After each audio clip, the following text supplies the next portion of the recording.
Hello, आप सबका स्वागत है आपके अपने चैनल पॉलिटिकल साइंस वर्ल्ड में। आज हम आपके लिए एक नई वीडियो लेकर आएंगे। वीडियो बहुत लेट हो गई है, इसके लिए मैं माफ़ी चाहता हूँ। आज हम पढ़ेंगे क्लास 10th का सिविक्स, चैप्टर नंबर 7 है उसका, राजनीतिक दल, पार्ट नंबर फर्स्ट है इसका।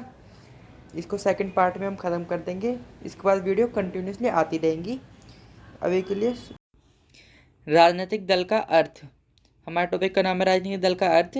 परिभाषा देखते हैं इसकी। एक ऐसा संगठित समूह जो चुनाव लड़ने, राजनीतिक सत्ता प्राप्त करने के उद्देश्य से काम करता है, वह राजनीतिक दल कहलाता है। मतलब एक लोगों को ऐसा ग्रुप जिनकी विचारधारा समान हो, मुद्दे उनके समान हो, उनकी मांगे समान हो, वह एक राजनीतिक दल होता है।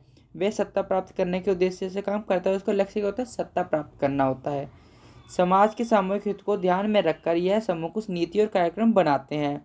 सामूहिक हित एक विवाद का विषय भी हो सकता है, क्योंकि समाज के सभी लोगों के विचार भिन्न भिन्न हो सकते हैं, जैसे स्वास्थ्य, रोजगार, शिक्षा। अभी देखिए इस लाइन का मतलब यह है कि जो सामूहिक हित मतलब कि जिसमें समाज का हित हो। सामूहिक हित का मतलब यह है कि जिसमें समाज का हित हो, सब समाज के सभी व्यक्तियों का हित हो। जैसे लेकिन समाज में सभी लोगों के विचार अलग अलग हो सकते हैं। किसी के लिए किसी को स्वास्थ्य चाहिए, किसी को रोजगार चाहिए, तो किसी को शिक्षा चाहिए, तो किसी को रोड चाहिए, किसी को अपना व्यापार बढ़ाना है। तो सबके विचार अलग अलग है, इसलिए ये एक विवाद का विषय हो सकता है। सामूहिक हित की जो राजनीतिक दल चुनाव में जीता है वह किस विषय पे काम करे। हर कोई राजनीतिक दल समाज के किसी विशेष हिस्से से संबंधित होता है। राजनीतिक दल के 3 प्रमुख हिस्से होते हैं। एक उसके जो नेता होते हैं, एक सक्रिय सदस्य मतलब उसमें जो कार्य करते हैं, और उसके सपोर्टर समर्थक जो होते हैं। अब देखिए कि राजनीतिक दल के कार्य क्या है। ये बहुत ही ज़्यादा एक इम्पोर्टेंट टॉपिक है, बार बार एग्जाम में पूछ लिया जाता है। इस पे 5 या 4 नंबर में आपका कि राजनीतिक दल के क्या कार्य होते हैं। तो देखिए क्या है। चुनाव, सबसे पहला कार्य है इसका चुनाव लड़ना। विश्व के सभी देशों में राजनीतिक दल उम्मीदवार मतलब जो किसी पार्टी की तरफ से खड़े होते हैं इलेक्शन में, उम्मीदवार उन्हें कहा जाता है।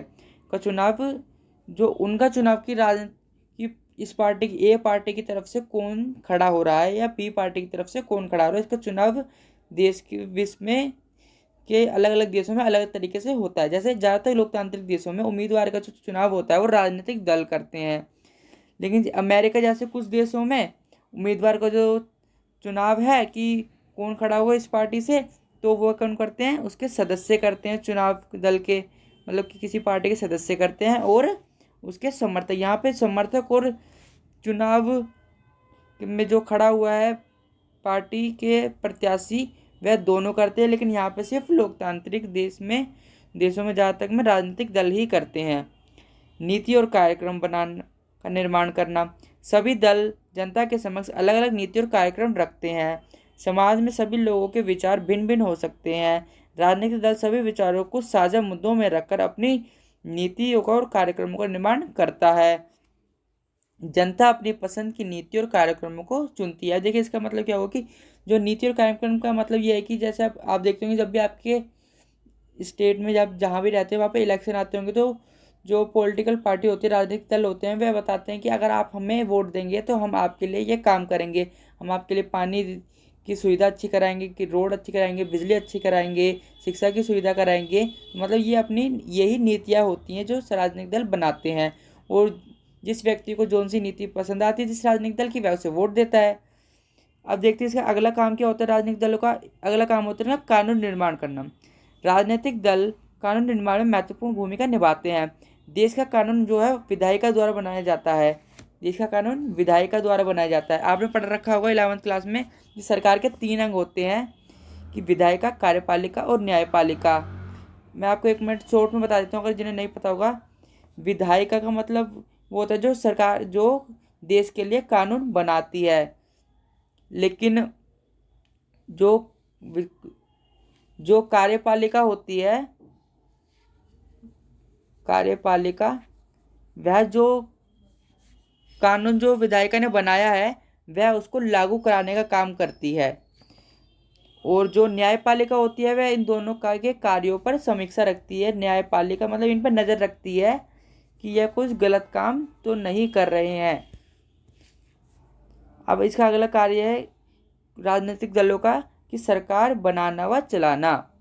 अब देखते होंगे, अब चुनाव जीतने के बाद राजनीतिक दल अपनी सरकार बनाते हैं, फिर ये दल ही सरकार के रूप में देश के लिए नीति और कार्यक्रमों का निर्माण करते हैं।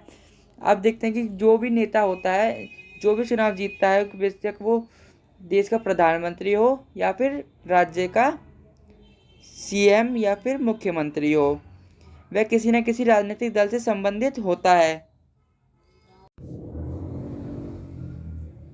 जो अगला कार्य है वह है विपक्षी दल।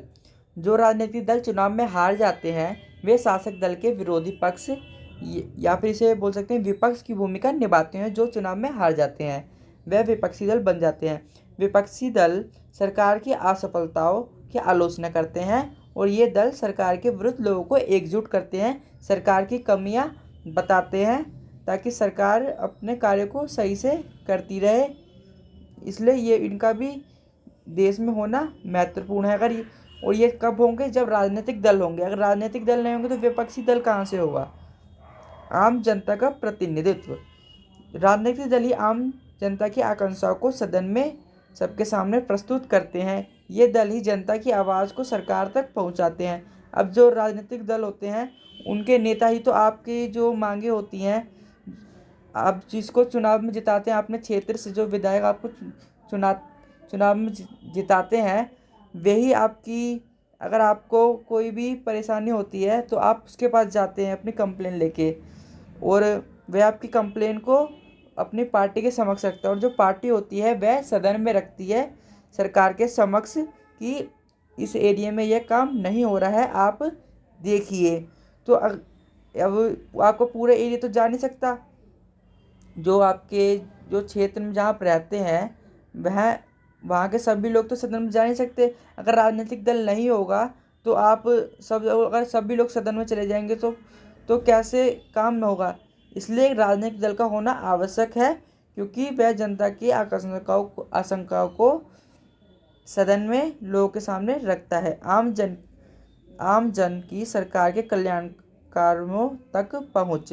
राजनीतिक दल के कार्यकर्ता ही सरकार के कल्याणकारी कार्यों को जनता तक पहुंचाते हैं। आप ये देखते हैं कि सरकार जो भी नीति लाती है तो उसको जो लागू आपके क्षेत्र में होता है, जैसे सरकार ने, जैसे वर्तमान समय में तत्कालीन माननीय श्री प्रधानमंत्री मोदी जी ने जैसे उज्ज्वला योजना ला रखी है, और भी बहुत सी स्वच्छ भारत अभियान चल रहा है, और भी बहुत सी योजनाएं चल रही हैं हमारे वर्तमान भारत में। तो उनको जो आपके क्षेत्र में लाया जाता है, उन सब योजनाओं को कौन लाता है? वह उस पार्टी के नेता ही लाते हैं। तो अगर राजनीतिक दल नहीं होंगे और राजनीतिक दल नहीं होंगे तो उनके नेता नहीं होंगे, अगर नेता नहीं होंगे तो आप तक वह योजना नहीं पहुंच पाएगी। तो इसलिए राजनीतिक दल का होना आवश्यक है। अब हमारा नेक्स्ट टॉपिक है राजनीतिक दलों का होना आवश्यक क्यों है। तो आपको लिखना है कि पेपर में अगर क्वेश्चन आता है कि राजनीतिक दल का आवश्यक क्यों होते हैं, तो आप जो मैंने आपको ये देखिए, अब उपरोक्त सभी कार्यों के लिए हमें राजनीतिक दलों की आवश्यकता होती है। ऊपर मैंने अभी तक आपको जितने भी पॉइंट पढ़ाए हैं, ये सब कार्यों के लिए राजनीतिक दलों की आवश्यकता होती है। अगर नहीं होंगे तो राजनीतिक दल, तो इसमें से कोई भी कार्य नहीं होगा। प्रतिनिधित्व पर आधारित लोकतांत्रिक व्यवस्था के लिए राजनीतिक दल का होना आवश्यक है। कुछ और भी अन्य कारण है, अगर राजनीतिक दल नहीं होंगे तो वह नहीं होगा। अगर राजनीतिक दल ना हो तो सारे उम्मीदवार स्वतंत्र और निर्दलीय होंगे।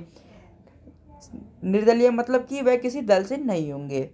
निर्वाचित प्रतिनिधित्व सिर्फ अपने निर्वाचन क्षेत्र में ही विकास कार्य करेंगे। उदाहरण के लिए गैर दलीय आधार पर होने वाले पंचायत चुनाव।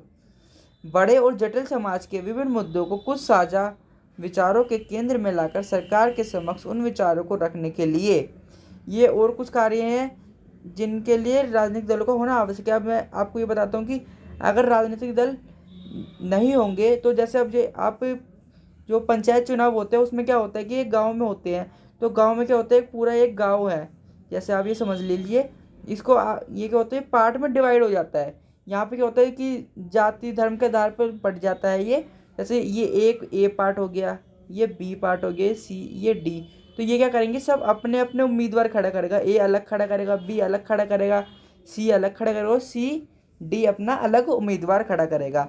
तो ये क्या, अगर इस क्षेत्र में से जीतना तो एक ही है, अब अगर ए क्षेत्र वाला जीत जाता है तो क्या करेगा कि ये सिर्फ ए क्षेत्र के लिए विकास कार्य करेगा, बाकी बी सी डी के लिए कार्य नहीं करेगा, क्योंकि ये तो वहाँ के लोगों ने तो इसे चुना ही नहीं है, उसे तो खाली ए क्षेत्र के लोगों ने चुना है।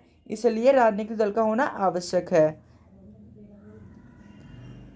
और बड़े और जटिल समाज के विभिन्न मुद्दों को कुछ साझा विचारों के केंद्र में लाकर, मतलब जो विभिन्न लोगों के विभिन्न विचार हैं उनको कुछ मुद्दों में लाकर, कुछ सामान्य विचारों में रखकर सरकार के समक्ष उन विचारों को रखना लोकतंत्र की सफलता के लिए राजनीतिक दलों का होना आवश्यक है। अब देखते हैं कि ये सब मैंने आपको बता दिया राजनीतिक दल क्यों आवश्यक हैं और उनके कार्य क्या है। अब देखते हैं अगला टॉपिक हमारा क्या है। कितने राजनीतिक दल होने चाहिए, कि अगर कि 10 होने चाहिए, 50 होने चाहिए, 100 होने चाहिए। तो लोकतांत्रिक व्यवस्था की अगर हम बात करते हैं तो इसमें कोई भी जो व्यक्ति है देश का, वह अपना राजनीतिक दल बना सकता है। अगर उसे लगता है कि मुझे एक राजनीतिक दल बनाने की आवश्यकता है, देश में जो राजनीतिक दल हैं वह सारी सही कार्य नहीं कर रहे हैं, तो वह एक राजनीतिक दल बना सकता है। बस उसे जनता का समर्थन चाहिए। और अब देखते हैं भारत में चुनाव आयोग द्वारा पंजीकृत रजिस्टर राजनीतिक दलों की संख्या, ये मैंने शॉर्ट फॉर्म में लिख रखा है, राजनीतिक दलों की संख्या 750 से अधिक है।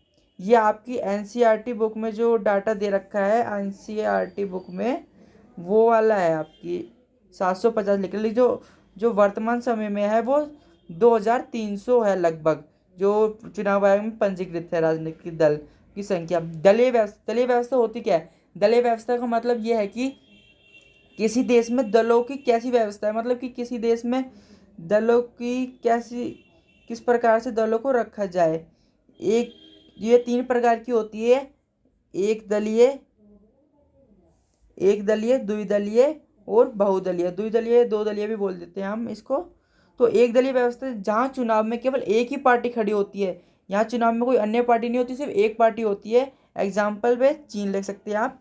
2 दलीय, फिर द्विदलीय। जिन देशों में चुनाव में मुख्य 2 राजनीतिक दलों के बीच होता है, मतलब यहाँ पे पार्टी तो और भी होती है, लेकिन जो चुनाव होता है मेन 2 राजनीतिक दलों के बीच होता है। एग्जाम्पल पे लिख सकते हैं आप अमेरिका और ब्रिटेन।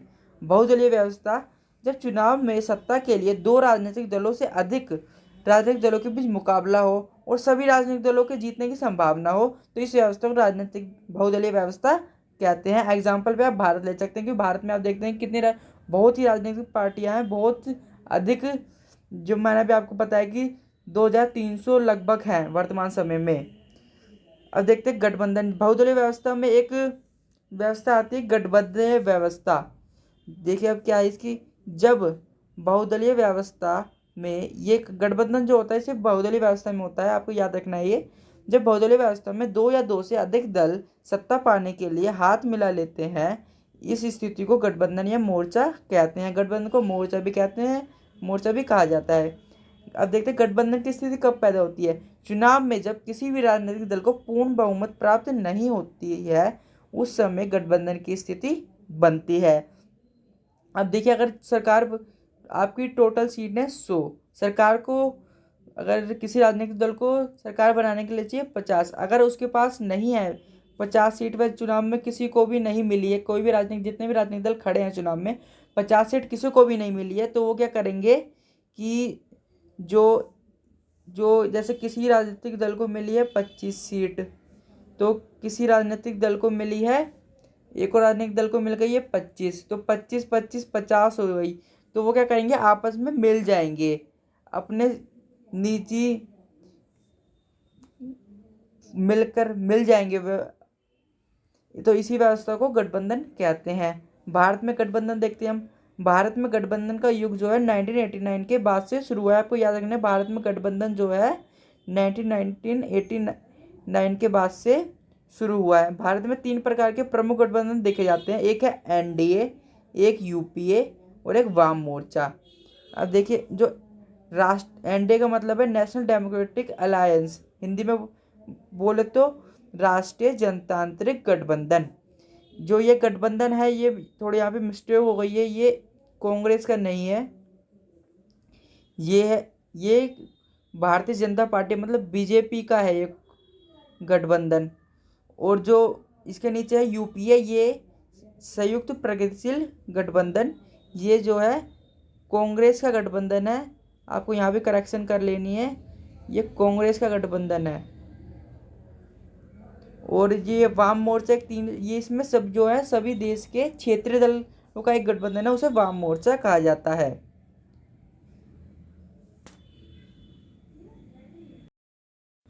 बहुदलीय व्यवस्था के लाभ और हानि देख लेते हैं एक हम।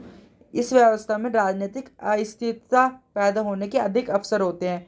मतलब इसमें क्या होता है कि मैंने आपको बताया कि ए और बी पार्टी मिलकर अगर कोई भी चुनाव नहीं जीतती है तो ए या बी या फिर उससे भी ज़्यादा राजनीतिक दल मिलकर अपनी सरकार बना सकते हैं। लेकिन अगर सरकार बनने के बाद किसी पार्टी को लगता है कि हमारी बात यहाँ पे नहीं सुनी जा रही है, तो वो क्या करेंगे, अपना समर्थन ए पार्टी से वापस ले लेंगे। तो अगर, लेकिन इसके पास तो खाली 25 ही सीट है ए के पास, बी ने समर्थन ले लिया, अपनी 25 सीट ये वापस ले लेगी, तो क्या होगा, सरकार इसकी गिर जाएगी। इसलिए इस तरह की बहुदलीय व्यवस्था में गठबंधन की स्थिति में राजनीतिक अस्थिरता पैदा होने के अधिक अवसर होते हैं। एक इसका लाभ भी है, इस व्यवस्था में समाज के सभी हितों और विचारों को राजनीतिक प्रतिनिधित्व मिलता है। इसमें क्योंकि ये नहीं होता है कि अगर कोई राजनीतिक दल बड़ा है तो उसे चुनाव आयोग के द्वारा कुछ रियायतें दिए जाएंगी। इस इसमें सभी को समान माना जाता है। चुनाव में बड़े से बड़ा दल या हो या फिर कोई छोटे से छोटा दल हो, यहाँ पे सभी को समान माना जाता है।